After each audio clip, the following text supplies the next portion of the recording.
नमस्कार, मैं हूं आपके साथ यश शुक्ला और आप देख रहे हैं के न्यूज की खास पेशकश साजिश नाका। देश भर में ट्रेनों को निशाना बनाने का सिलसिला लगातार जारी है। अब उत्तर प्रदेश के कानपुर में पटरी पर सिलेंडर रखकर ट्रेन को पलटने की साजिश सामने आई है। कानपुर में कालिंदी एक्सप्रेस पटरी पर रखे गए एलपीजी से सिलेंडर से टकराई और रुक गई। इस हादसे में जानमाल का कोई नुकसान नहीं हुई। आपको बता दें कि हरियाणा के भिवानी से उत्तर प्रदेश के प्रयागराज जा रही कालिंदी एक्सप्रेस कानपुर में अनवरगंज कासगंज रूट पर रविवार को पटरी पर रखे सिलेंडर से टकराई। इसके बाद तेज धमाका हुआ। लोको पायलट ने इसके बाद आपातकालीन ब्रेक लगा दिए। इससे ट्रेन जहां की तहां रुक गई। लोको पायलट ने बताया कि उसे पटरी पर कोई संदिग्ध चीज दिखी, लेकिन जब तक वो ब्रेक लगाए तब तक उससे टक्कर हो चुकी थी और धमाके की आवाज हुई। मौके पर पहुंची पुलिस को जांच में यहां से एलपीजी सिलेंडर मिला है। इसके आसपास एक पेट्रोल की बोतल और माचिस भी मिली है। मौके पर से एक झोला भी मिला है जिसमें बारूद था। इस घटना के बाद काफी देर ट्रेन रुकी रही। पुलिस और आरपीएफ ने जांच के बाद ट्रेन को रवाना किया है। मामले की जांच के लिए फॉरेंसिक टीम को भी मौके पर बुला लिया गया है। पुलिस ने बताया कि सिलेंडर को ट्रेन की पटरी पर ही रखा गया था, जो हादसे के दौरान रगड़ खा गया। इस मामले में कानपुर में कानून व्यवस्था के जेसीपी हरिश्चंद्र का बयान सामने आया है।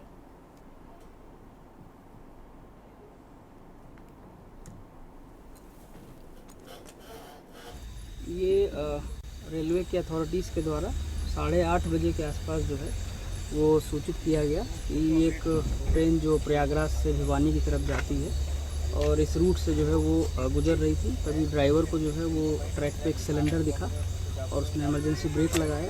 उससे संभवतः टकरा करके सिलेंडर जो है वो साइड में गिर गया और इसके बाद जो है वो ट्रेन काफ़ी देर तक रुकी रही। फिर आरपीएफ के लोग आए, उन्होंने जो है अपना मौका मुआयना किया और लोकल पुलिस को सूचित किया।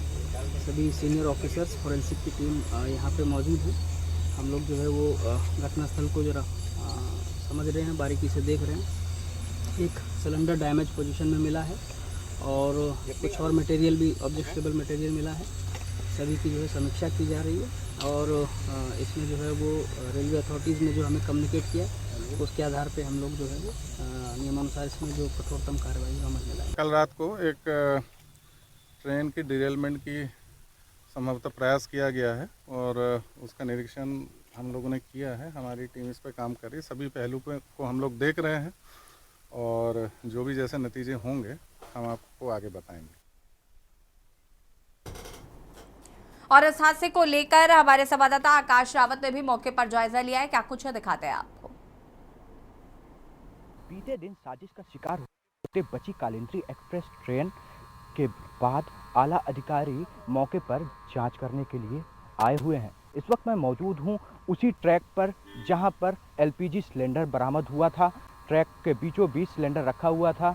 ट्रेन के इंजन से टकराने के बाद कुछ दूरी पर सिलेंडर जा गिरा, जहां पर से सिलेंडर बरामद किया गया। कुछ ही दूरी पर एक झोला पाया गया था, जहां पे झोले में कुछ लिक्विड पदार्थ पाया गया था। साथ ही कुछ पाउडर और माचिस पाई गई थी। इसमें कहीं ना कहीं ट्रेन को घटनाग्रस्त करने की कोशिश की गई थी, लेकिन ड्राइवर की सूझबूझ से एक बड़ा हादसा टल गया है। इस वक्त यूपी एटीएस, एसटीएफ के साथ क्राइम ब्रांच, रेलवे पुलिस जांच करने में जुटी हुई है। संवाददाता अभय प्रताप सिंह ने भी घटनास्थल का जायजा लिया है। क्या कुछ है वो भी आपको दिखा देते हैं। पे हम मौके पर ग्राउंड जीरो पे आपको के न्यूज की पूरी टीम आपको पूरे घटना के प्रत्येक बिंदु को दिखा रही है। ये वही जगह पर है जहाँ पर सिलेंडर रखा गया था और हम ठीक पीछे दिखा रहे हैं कि ये झाड़ी यहाँ पर जो टूटी फूटी हुई है। तो एक ये अनुमान भी लगाया जा रहा है कि जो सिलेंडर रखने वाले लोग होंगे या जो भी गतिविधि हुई है तो उसके दौरान ये यहाँ की झाड़ी आसपास की टूटी और यहाँ रास्ता एक जीटी रोड को जो एक बाईपास रोड है वो जुड़ा हुआ रेलवे ट्रैक से है। तो कहीं ना कहीं ये लगता है कि उसी सड़क के रास्ते से कुछ लोग अराजक तत्वों ने आकर यहाँ पर सिलेंडर रखा हुआ है और ठीक पीछे ये प्रमुख स्थान आप देख रहे हैं कि यहीं पर सिलेंडर रखा गया था और जो घिसटते हुए रेलवे ट्रैक पर लगभग 100 मीटर की दूरी पर वो घिसटते हुए चला गया है। तमाम जानकारी अभी जुटे हुए हैं। अधिकारीगण पूरे जांच के लिए लगे हुए हैं। प्रत्येक घटना के स्थल पर रेलवे का भी फोर्स मौजूद है, स्थानीय फोर्स भी मौजूद है, इंटेलिजेंट के भी अफसर आ गए हैं और भी तमाम बड़ी जानकारी के लिए, क्योंकि ये कानपुर का दूसरा बड़ा हादसा है विगत 1 महीने के अंदर। इससे पहले गोविंदपुरी रेलवे ट्रैक पर भी इसी प्रकार की घटना हो चुकी है। तो ऐसे में रेलवे और पुलिस फोर्स बड़ी एहतियात और घटना के एक एक बिंदु को जांच करते हुए अपनी सारी जांच को पूरा कर रहा है। और तमाम जानकारी के लिए बने रहिए के न्यूज़ के साथ। जी हाँ, तो महीने भर में ये दूसरा हादसा और कहीं ना कहीं लापरवाही के कई ज़्यादा सवाल खड़े हो रहे हैं। जिस तरीके से आए दिन रेल हादसे हो रहे हैं, अगर हम कानपुर की बात करें तो ये महीने भर में दूसरा हादसा है, लेकिन अगर हम पूरे उत्तर प्रदेश की बात करें तो बहुत सारे रेल हादसे अब तक हो चुके हैं, जो कि कई सवाल खड़े करते हैं कि आखिर उस तरीके की घटनाएं हो कैसे रही हैं। अंजनी निगम जी वरिष्ठ पत्रकार हमारे साथ जुड़ चुके हैं। राघवेंद्र सिंह राजू जी पूर्व सदस्य रेलवे उपभोक्ता सलाहकार समिति से हमारे साथ जुड़ चुके हैं। आकाश रावत संवाददाता बिल्हौर कानपुर से हमारे साथ जुड़ चुके हैं। अभय प्रताप सिंह जी संवाददाता कवन कानपुर से हमारे साथ जुड़ चुके हैं। सबसे पहले तो आप सभी का बहुत बहुत स्वागत है। शुरुआत आकाश रावत जी से करते हैं। आकाश, फिलहाल अपडेट क्या है, ताजा अपडेट क्या मिल पा रहे हैं इस पूरे घटनाक्रम को लेकर? जी, जैसा कि कल यहाँ पर रेलवे ट्रैक में एक सिलेंडर रखा गया था, कालिंद्री एक्सप्रेस ट्रेन जो आगे के कुछ दूरी पर जा गिरा, उसी सिलेंडर जिस जगह गिरा था उस स्पॉट से कुछ दूरी पर एक झोला पाया गया था, उसमें कुछ पाउडर रखी हुई थी। कहीं ना कहीं ट्रेन को एक बड़ी साजिश का शिकार होते होते बची है, लेकिन मौजूदा स्थिति में यहाँ पर यूपी एटीएस के अधिकारी और क्राइम ब्रांच के अधिकारी, साथ ही स्थानीय पुलिस, रेलवे का पुलिस प्रशासन जांच पड़ताल में जुटा हुआ है। फॉरेंसिक टीम भी जांच करने के लिए यहाँ पर आई थी और उन्होंने साक्ष्य को एकत्रित करके जांच की है, लोगों से पूछताछ की है और कहीं ना कहीं एक बड़ी साजिश जो सोची गई थी वो नाकाम हुई है। बिल्कुल। अभय प्रताप सिंह जी, अपडेट क्या मिल पा रहे हैं अभी तक, इसको लेकर क्या कुछ बयान सामने आए हैं? लगातार पूरे मामले में अभी घटना के स्थल पर तो मौके पे भी हम अपने चैनल के माध्यम से दिखाया हमने कि घटना पर आईजी एटीएस जो कानपुर अधिकारी डीआईजी मुख्यालय रहे नीलाब्ज चौधरी ने आकर घटना स्थल का निरीक्षण किया है और घटना से जुड़े तमाम जो एक छोटे छोटे बिंदु उनको जोड़कर पूरी घटना को देखा जा रहा है कि आखिर हालांकि एक ये भी बात बताएंगे यहाँ पर कि 2019 में कालिंद्री में एक लेटर बम धमाका हुआ था, जो छोटा ही धमाका था, लेकिन कहीं ना कहीं उन सभी घटनाक्रम को जोड़कर देखा जा रहा और रेलवे से जुड़े तमाम मुद्दे जो बीते 1-2 साल के अंदर रहे, सारे मुद्दों को अंडर एस्टिमेट किया जा रहा, उनको छोटी छोटी कड़ी बनाकर जोड़ा जा रहा। आसपास के तमाम जो गतिविधि, आपराधिक गतिविधि रखने वाले लोग हैं, आसपास के गांव में 2-3 गांव में पुलिस ने दबिश दी है और तमाम घटनाक्रम से जुड़े एक एक छोटे पहलू पर भी पुलिस नजर रख रही। जांच में एक ये भी बात पता चली है कि पाउडर और जिस डिब्बे में पाउडर नुमा पदार्थ रखा गया था उसके लिए एक मिठाई विक्रेता से संपर्क किया पुलिस ने और तमाम जानकारी जुटा रही है। आगे की जानकारी अभी फिलहाल पुलिस ने सुरक्षा के एहतियात पर नहीं दी है, लेकिन कहीं ना कहीं ये भी बात स्पष्ट हो रही है कि पूरे घटनाक्रम में एटीएस और एसटीएफ ने पूरा मोर्चा संभाल लिया। स्वयं आईजी एटीएस नीलाब्ज चौधरी ने घटना से एक जुड़े पूरे मामले की ब्रीफिंग बिल्हौर थाने पर हो रही है। तमाम जिले के आला अफसर मौजूद हैं, एटीएस के अलावा एसटीएफ के भी लोग हैं, इंटेलिजेंट के लोग भी मौजूद हैं, तमाम आला अधिकारी मौके पर आ रहे हैं और घटना से हर जुड़े पहलू पर विशेष नजर रखी जा रही है। ठीक है, वापस आते हैं आपके पास। राघवेंद्र सिंह राजू जी का रुख कर लेते हैं। राघवेंद्र जी, कानपुर में ये दूसरा मामला है महीने भर के अंदर और ये कहीं ना कहीं कई सवाल खड़े करता है सुरक्षा के लिहाज से कि आखिर किस तरीके से रेलवे विभाग काम कर रहा है। लोको पायलट की सूझबूझ से भले ही किसी को नुकसान ना हुआ हो, लेकिन सवाल ये है कि इस तरीके का सिलेंडर रख देना ट्रैक पर और उसके बाद कुछ बारूद जैसा मिलना, ये कई सवाल खड़े करता है। देखिए, निश्चित तौर पर है बहुत चिंताजनक बात है कि आखिरकार कानपुर क्षेत्र में ही लगातार 24 दिनों में 24 दिनों में 3 बड़ी घटनाएं अलग अलग हुई और आखिरकार ये साजिश रच कौन रहा है, उन साजिश के पहलुओं तक जाना बहुत जरूरी है। रेलवे की जानकारी के मुताबिक 7 जुलाई 2021 से 17 जून 2024 तक देश में 131 दुर्घटनाएं ट्रेन की हुई और अगर दूसरा आंकड़ा 2024 से 2023 का हम सामने ले लें तो 638 रेल हादसे हुए। कहने का तात्पर्य यह है कि ज़्यादातर जो दुर्घटनाएं हो रही हैं उनकी जांच के बाद क्या उनकी रिपोर्ट आती है, क्योंकि जो आम जो चर्चाएं होती थी कि चूंकि मैं तो तमाम रेलवे के उसमें रहा हूं सदस्य, एनईआर में भी रहा, एनसीआर में भी रहा, जहां घटना घटी है इस एनसीआर में जब एमसी चौहान महाप्रबंधक हुआ करते थे इलाहाबाद में, तब मैं ZRUCC मेंबर हुआ करता था। लेकिन ये सच है कि जितनी भी आज रेलवे गाड़ी चल रही है और खास तौर से कालंदरी में 14,118 जो ट्रेन में समझता हूं यही वापस आ रही होगी। इसी से मैं गाजियाबाद से कल फरकाबाद आया था संडे को, और ये बहुत बिफोर भी पहुंची थी। लेकिन ये है कि ट्रेन की अगर आप कोच देखेंगे, ट्रेन की जो स्थितियां देखेंगे, ट्रेन की सुरक्षा की व्यवस्था देखेंगे, तो मैं समझता हूं राम भरोसे चल रहा है। और ये मैं इसलिए भी कह रहा हूं, बड़ा दुखद है, जब सुरेश प्रभु जी जब रेल मंत्री हुआ करते थे तो ट्रेन दुर्घटना जरा सी हुई थी तो उन्होंने इस्तीफा दे दिया था। लेकिन नैतिक तौर पर जो भी जिम्मेदार अधिकारी हैं, और इतनी लापरवाही, एक दिन हमने अभी आपके सामने ट्रेन को उठाया, एक ट्रेन आई, बड़ी VIP ट्रेन थी, गुजरात से जा रही थी लखनऊ, कानपुर में ही खड़ी कर दिया उसे। क्यों खड़ा कर दिया, कारण पता नहीं है। और साबरमती अभी कुछ दिन पहले आपके यहाँ अगस्त में ही कोई नुकीली चीज जो है उससे टकरा जाती है, दुर्घटनाग्रस्त हो जाती है। और रेलवे के अधिकारियों से पूछने पर यह लगता है कि 75% मामले तो रेलवे की घटनाएं जो पटरियां हैं इनसे उतर जाने से, चटक जाने से, और उनके जो उपकरण हैं, जो मैकेनिकल फॉल्ट हैं, उनकी वजह से होती है।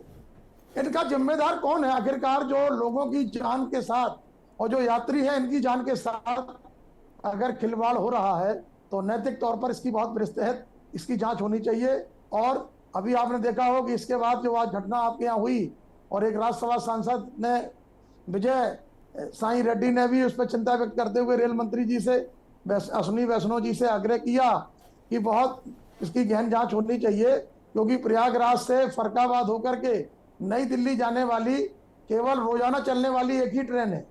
हफ्ते में एक दिन आनंद विहार तक एक ट्रेन और जाती है, लेकिन उसका भी राम भरोसे की तरह है। माननीय सांसद फरकाबाद भी, उनको भी मैं कई बार आग्रह कर चुका हूं मुकेश राजपूत जी से। आप रेलवे बोर्ड के आप मेंबर भी हैं, रेलवे में आप कई कमेटियों में जाते भी हैं, कई मीटिंग में आप रहे और प्रस्ताव दिए। मैंने भी कहा कि इस ट्रैक पर काफ़ी गाड़ियां चलनी चाहिए, क्योंकि ट्रैक भी लोड काफ़ी है। आप देखेंगे कानपुर से जो ट्रैक जो जितना भी है, गाड़ियां काफ़ी खड़ी रहती हैं। तो ये भी तमाम चीज़ें हैं। और ये कानपुर में जो घटनाएं बार बार हो रही हैं, ये तो कानपुर और NCR के लिए बड़ी चिंता की बात है।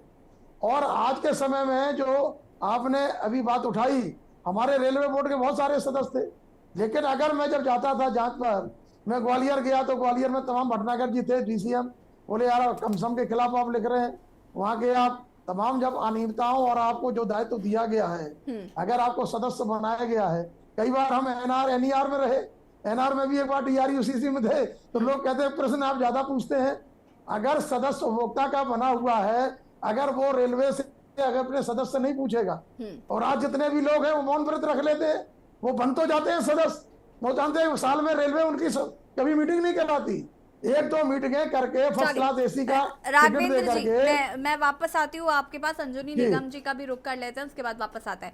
अंजनी निगम जी, इस तरीके के हादसे कहीं ना कहीं शर्मनाक है। जब आप ये कहें कि नहीं, रेल विभाग बहुत जिम्मेदारी से अपना काम कर रहा है, लेकिन धरातल पर जब इस तरीके के हादसे नजर आते हैं तो समझ आता है कि किस तरीके से काम किया जा रहा है। राघवेंद्र जी ने बहुत सारी कमियां खामियां गिनाई हैं, आपकी क्या राय है इस पर?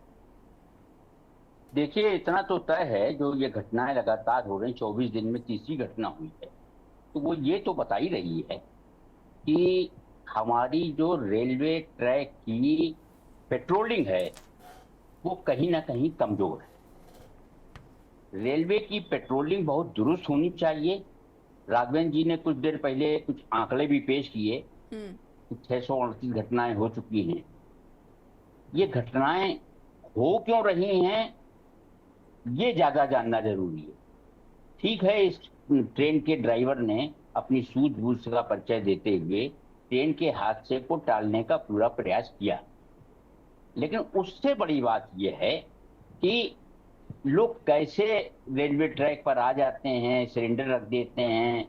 अब जो इस बोतल का जिक्र किया जा रहा है, अभी आपके रिपोर्टर साहब बता रहे थे, संभावना है कि उसमें पेट्रोल हो, और जिस पाउडर का जिक्र किया जा रहा है हो सकता है वो विस्फोटक पदार्थ हो, कोई बारूद हो। बिल्कुल। तो इसके माने ये कि ये छोटी बात नहीं है, बहुत बड़ी साजिश का मामला था। इसमें निश्चित रूप से इसकी तह तक जाना चाहिए और जो लोग इसमें कुछ शामिल हैं, वो चाहे कोई हों, उनको पता लगाना चाहिए, उनके खिलाफ सख्त से सख्त कार्रवाई होनी चाहिए। एक मैसेज आना चाहिए कि सरकार अब अपने यात्रियों की सुरक्षा के लिए कृत संकल्पित है। और मुझे तो लगता है कि ट्रेनों में जो लोग भी बैठते हैं, ये राजू भाई ज्यादा अच्छा बता सकेंगे, उसके साथ इंश्योरेंस तो होता है, लेकिन इंश्योरेंस कितना है? क्या आप जो 2 लाख रुपए मुआवजे के रूप में दे देते हैं, मान लीजिए ये हादसा हो जाता और ट्रेन की एक बोगी हो जाती, तो क्या ये 2 लाख रुपया पर्याप्त होता है? इस पर भी चिंतन किया जाना चाहिए। और निश्चित रूप से इंजीनियर जी देखिए, 2 अपडेट अभी एक मिल पाया जी। है कि 2 लोगों की गिरफ्तारी की गई है, वो हिस्ट्री शीटर है। और मुझे ये समझ में नहीं आ रहा है कि आप, जैसा आपने खुद कहा कि इसका मतलब है सीधे सीधे की पेट्रोलिंग नहीं हो पा रही।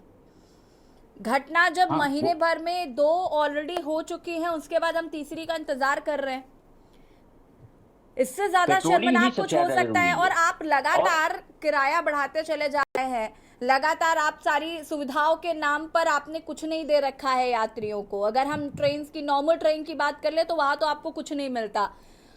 देखिए जैसी मैं एक बात और कहूंगा, अब जैसे कानपुर स्टेशन का सुंदरीकरण हो रहा है, अरे सुंदरीकरण से ज्यादा जरूरी है सुविधाकरण। सुविधाएं होनी चाहिए। सुंदरीकरण के नाम पर तो आप केवल पैसे का खर्च कर रहे हैं। आपको 1 लाख सिटी दिखाई पड़ने लगेगा, 1 लाख स्टेशन दिखाई पड़ने लगेगा। अरे भाई, अगर वहां एक्सीलेटर नहीं चल रहे हैं, इसकी चिंता कौन करेगा? वहां की लिफ्ट ज्यादातर खराब रहती है, इसकी चिंता कौन करेगा? अगर स्टेशन के पास मेट्रो स्टेशन बनाया जा रहा है तो आम आदमी जो बाहर से आ रहा है या जो स्टेशन पे ट्रेन पकड़ने जा रहा है, उसकी यात्रा कैसे सुगम हो, रास्ते के बैरियर्स हटाए जाएं, कुछ रास्ते अच्छे किए जाएं, इस पर ज्यादा ध्यान देना चाहिए, ना कि केवल सुंदरीकरण। सुंदरीकरण आवश्यक है, कॉस्मेटिक होना चाहिए, मैं मना नहीं कर रहा हूं, लेकिन कॉस्मेटिक से ज्यादा जरूरी है कि आप इंफ्रास्ट्रक्चर पर जोर दें। उससे क्या लाभ होगा कि आपका सिस्टम मजबूत होगा, और जब सिस्टम मजबूत होगा तो अब रेलवे के अंदर एक ट्रेन, हर ट्रेन में एक फोर्स चलती है। क्या वास्तव में वो फोर्स ठीक से जांच पड़ताल कर पाती है? क्या वास्तव में हर पैसेंजर की स्कैनिंग हो पाती है कि वो क्या लेके जा रहा है और क्या लेके नहीं जा रहा है? ठीक है, आपने काशन लगा दिया कि ज्वलनशील पदार्थ न ले जाएं, लेकिन जिसको ले ही जाना है, जिसको साजिश करनी है, जिसको कुछ करना है ट्रेन के अंदर, वो तो करेगा ही करेगा। आज भी ट्रेनों में डकैतियां हो रही हैं, महिलाओं की चेन छीनी जाती है। ये कैसे हो रहा है? बैगों की चोरी हो रही है। आखिरकार ये चोर कैसे आ जाते हैं ट्रेन के अंदर? इसकी तो जांच होनी चाहिए। बिल्कुल। राघवेंद्र जी क्या कहना चाहते हैं? जी देखिए, ये तो निश्चित तौर पर है, अंजनी निगम जी ने बहुत सारे महत्वपूर्ण मुद्दे उठाए हैं, और यही मैं अपने सदस्यों से भी कहना चाहता हूँ कि लगातार जो घटनाएं घटित हो रही, उत्तर प्रदेश में तो बहुत सारी घटनाएं हैं, अगर एक एक कर गिनाएंगे आप, बहुत सारी घटनाएं घटित हुई। लेकिन ये भी बात सच है, आज कोचों की क्या हालत है। इसके बाद आप एसी कोचों की हालत देख लीजिए। सेकंड एसी में भी अगर आप फर्स्ट एसी में यात्रा कर रहे हैं तो उसमें वर्दीधारी लोग मिल जाएंगे आपको, और खासतौर से कानपुर और लखनऊ के बीच आपको बहुत सारे लोग सारी सीटों में मिल जाएंगे। कहते हैं कि उनसे ना तो कोई टीटी बोलने वाला है, ना कोई टीटी उनसे कुछ कहने वाला है। अब क्या सांठगांठ है बताइए, जब एसी जैसे डिब्बे सुरक्षित नहीं है। और मैं तो लंबे समय से देख रहा हूं, क्योंकि मुझे अक्सर आना पड़ता है, कई जगह जाना पड़ता है। मैं एक देश का सम्मानित पत्रकार होने के साथ साथ कई समाजसेवी संगठनों में बहुत अच्छे पदों पर हूं, तो मुझे कई कार्यक्रमों में जाना पड़ता। अभी मैं मुंबई में गया तो मैं देखता था कि लोग आके बैठ जाते हैं, वो कहते हैं भाई साहब अभी बस मैं 3 घंटे बाद उतर जाऊंगा। अब रिजर्वेशन मेरा है, अब कौन भाई, मैं तो केवल टीटी से कह सकता हूं, किसी से कहूं अब अपना परिचय दूं। हाँ, ये जरूर है कि मैं उन सदस्यों में से नहीं रहा। मैं जब भी सदस्य रहा, आज भी टिकट लेके चलता था, तब भी लेकर चलता था, क्योंकि नियम कानून जब तक आप स्वयं उसका पालन नहीं करेंगे तब तक ना तो आप शिकायत दर्ज करा सकते हैं, ना कुछ कह सकते हैं। मैंने कानपुर में भी जब उस दिन ट्रेन खड़ी हुई थी तो आपने देखा वो सीनियर डीओएम को फोन लगाया, उन्होंने दे दिया कानपुर के डीओएम को फोन कि भाई वहां पर ये रहता है, और इसके बाद डीसीएम को मैंने कहा लखनऊ में। तो ये तमाम बातें हैं, तमाम लोग जो चल रहे हैं, आ रहे हैं, जा रहे, कहीं जांच नहीं होती और टीटी भी आपको नजर नहीं आते हैं इनमें। तो कौन आदमी आ रहा है, कौन जा रहा है, कौन संदिग्ध है, कौन क्या, जब पुलिस जांच नहीं करेगी और लगातार घटनाएं घट रही हैं। और ये तो बड़ा महत्वपूर्ण ट्रेन है जो रात को चलती है, कभी कभी सांसद जी और उनका पूरा परिवार इसमें आता है। तो ये बहुत चिंता चिंतन का विषय है। बहुत सारे विधायक इनमें आते हैं, तमाम वीआईपी इसमें गुजरते हैं, क्योंकि ये एकमात्र ट्रेन है जो रात में दिल्ली से चलती है, ओल्ड दिल्ली से, और ये प्रयागराज तक कब चल रही है, कुछ दिन के लिए ये कानपुर तक थी। तो ये गहन चिंतन का बात है। अब तमाम जो घटनाएं हैं उनमें लोग मानते हैं कि 75% पटरी उतरने की घटनाएं जो मैंने कही, 12% लोग कहते हैं कि उतरने के बाद जो है सीधी सीधी आग की घटनाएं हो जाती हैं। कुछ लोग कहते हैं 6% टक्कर हो जाती है आपस में।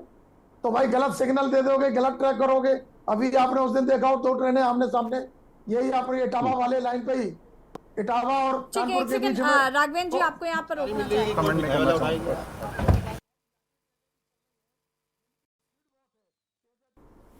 जी हाँ, तो कानपुर में रेल हादसे की जो साजिश है वो फिलहाल नाकाम हुई है, लेकिन सवाल यह है कि आखिर इस तरीके की लापरवाही की जिम्मेदारी कौन लेगा। राघवेंद्र जी, अभी 2 लोगों की गिरफ्तारी की गई है, दोनों हिस्ट्री शीटर बताए जा रहे हैं और उनसे आगे पूछताछ भी की जा रही है। इस पर क्या कहना है?